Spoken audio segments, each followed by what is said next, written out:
मंडळी, आज आपण दुधाचं पीत खाता येणारं रंगीत सरबत बनवणार आहोत। हे सरबत मस्त दाटसर, थंडगार आणि चविष्ट होणार आहे।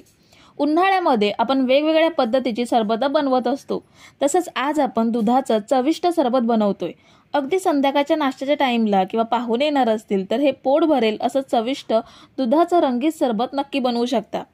मंडळी, रेसिपी सुरू करण्याआधी चॅनलवरती नवीन असाल तर चॅनलला पटकन सबस्क्राइब करून घ्या। दुधाचं रंगीत सरबत बनवण्यासाठी सर्वात आधी आपण एका कढईमध्ये 3 कप दूध घेऊयात। दूध गरम करून थंड केलेलं आहे। गाईचं किंवा म्हशीचं कुठचंही दूध घेऊ शकता। आता यामध्ये अर्धा कप साखर घेऊयात आणि 2 चमचे कस्टर्ड पावडर घेऊयात। आता दूध छान मिक्स करून घेऊयात। दूध आपण उकळून घेतलेलं आहे, त्यामुळे आपल्याला फक्त ह्याला एक उकळी काढून घ्यायची आहे। तर ही बघा, दुधाला उकळी काढून घेतली आणि पहिल्यापेक्षा दूध घट्ट सुद्धा झालंय। आता हे आपल्याला एका मिक्सिंग बाउल मध्ये ट्रान्सफर करायचं आहे आणि आपण हे दूध थंड करून घेऊयात। आपण आता गॅसवरती एक भांडं ठेवलंय, त्यामध्ये 3 कप पाणी घेऊयात। मीडियम टू हाय फ्लेम वरती पाण्याला उकळी काढून घ्यायची आहे। तर हे बघा, पाणी चांगलं गरम झालंय आणि आता पाण्याला उकळी यायला सुरुवात होणार आहे। ह्यामध्ये आता अर्धा कप साबुदाणे भिजवून घेतलेत ते ऍड करूयात। साबुदाणे आपल्याला ट्रान्सपरंट होईपर्यंत उकळून घ्यायचे आहेत।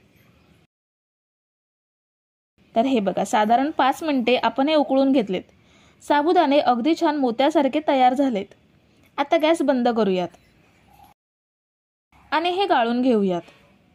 आता यावर 1 ग्लास थंड पाणी ओतूयात, म्हणजे हे अजून शिजणार नाहीत, यांची कुकिंग प्रोसेस लगेच थांबेल। आता हे साईडला ठेवूयात। पुन्हा एका भांड्यात 2 कप पाणी घेऊयात। पाणी आपल्याला चांगलं गरम करून घ्यायचं आहे। पाण्याला उकळी काढायची गरज नाहीये, फक्त ते चांगलं गरम झालं पाहिजे। आता यामध्ये आपल्याला जेली पावडर ऍड करायची आहे। इथे मी ब्लू बर्डची जेली पावडर घेतली आहे। ह्या बॉक्समध्ये 2 पाउच असतात। दोन्ही पाउच मिक्स करून मी हा 1 पाउच या पाण्यामध्ये ऍड केला। आता ही पावडर आपल्याला फक्त पाण्यामध्ये मिक्स करून घ्यायची आहे। पावडर मिक्स करून घेतल्यावर गॅस बंद करूयात आणि हे जेलीचं पाणी आपल्याला थोडं कोमट करून घ्यायचं आहे। आता मी इथे 2 प्लास्टिकचे डबे घेतलेत। ह्यामध्ये आपल्याला कोमट करून घेतलेलं जेलीचं पाणी 2 भागात डिवाइड करून ह्या डब्यांमध्ये ओतून घ्यायचं आहे। काचेची भांडी किंवा स्टीलची भांडी असतील तर जेलीचं पाणी कोमट करून घ्यायची गरज नाहीये, गरम पाणी डायरेक्ट ओतू शकता। प्लास्टिकचे डबे गरम पाण्याने जळू शकतात, म्हणून मी हे कोमट करून मग डब्यांमध्ये ओतलंय। आता एका डब्यामधील पाणी असंच ठेवायचं आहे आणि एका डब्यामध्ये 2 चिमूट एवढा हिरवा फूड कलर मिक्स करूयात। फूड कलर वापरणं ऑप्शनल आहे, तुम्ही जशी आहे तशीच ही जेली बनवून घेऊ शकता। आता हे दोन्ही डबे फ्रीजमध्ये 1 तास ठेवायचे आहेत, म्हणजे ही जेली छान सेट होईल।